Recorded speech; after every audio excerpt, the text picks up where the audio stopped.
Hi guys, today I want to take a few minutes to talk to you about LinkedIn. It's not quite as sexy as Facebook or Twitter, is it? But it is really important. I know it doesn't have the same reach, and yes, it's not as hip and trendy and a little bit stuffy maybe, but if you're in the B2B sector, LinkedIn is absolutely crucial to your digital marketing strategy and it needs to be a part of the mix. And the reason is it has over 130 million business professionals on it, and you need to be reaching out to them. You need to be communicating with them. The trouble is I think a lot of us just go along and create our profile on LinkedIn and then walk away, don't we? But that's not enough. We need to be doing a lot more than that if we want to see LinkedIn really being beneficial to us. For a start, we need to be doing the same status updates that we do all the time with Twitter and Facebook. Sure, we don't want to be talking about what we had for lunch or that I got wasted last night, but you still need to be providing those updates. Things like what projects you're working on, what products you're launching, what stuff that you're reading in a professional capacity, anything to promote what you do and your expertise. And there is so much you could be posting and you're probably not. The second thing you need to be looking for are endorsements. This is where somebody else comes along, looks down your skill list and says, yes, Paul is an expert in that area. And endorsements are very simple to get. Anybody can go along to anybody's profile and endorse them for something, but you need to ask. You need to ask friendly clients and colleagues to endorse you. Now, there are some people you would like to endorse you that you can't approach for whatever reason. It just wouldn't be appropriate. In such cases, I recommend endorsing them. If you go out of your way and spend a little bit of time to endorse somebody else, then there's a good chance they will reciprocate if they know you and know enough to be able to endorse you in that area. So with your endorsements in place and your regular status updates, you can now turn your attention to your company page. The chances are you created a company page when you created your profile. You might not have even realized you did it. And as a result, your company page may look very sparse. If you didn't create the company page, but somebody else did, you need to now become an administrator for that page so that you can update it. And there are great instructions in LinkedIn about how to do that. So I won't cover that here. What I will say is that you need to be going and creating a good overview of what your company does for your company page.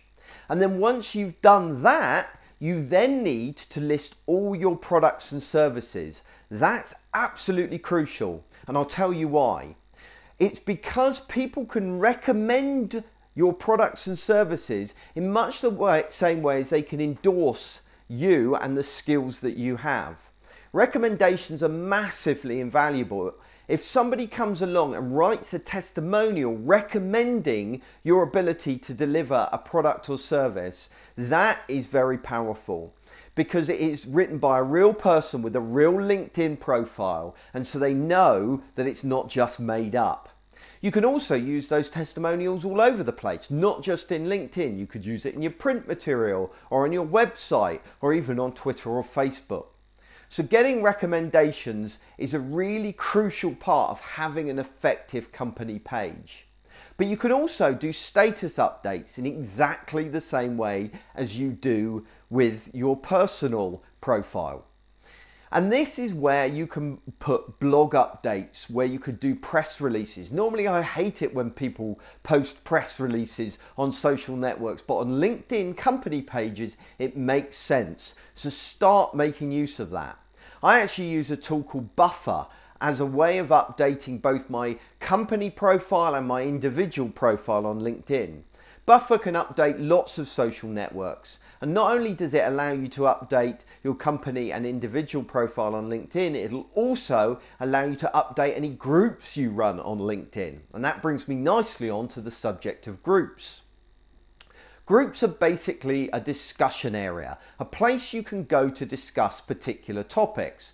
And if you work in a certain sector within your community, then you want to create a group to support that sector, to support that community. So, for example, I have a LinkedIn group where you can go and discuss running websites, because that is the sector that I'm trying to reach. Now, if there aren't any groups in that sector already, then great, you can go in and create a group. If there are other ones already there, then you've got a decision to make. Do you want to create your own group, or do you want to join in with those other groups? And actually, it's not an either or choice. You can create your own group and you can join in with other groups as well. So get stuck in, because by contributing to those communities, by answering questions, by being there, by posting interesting content, you can help establish yourself as an expert, as somebody that people will want to go to when they need your products or services. As you can see, there is so much potential with LinkedIn.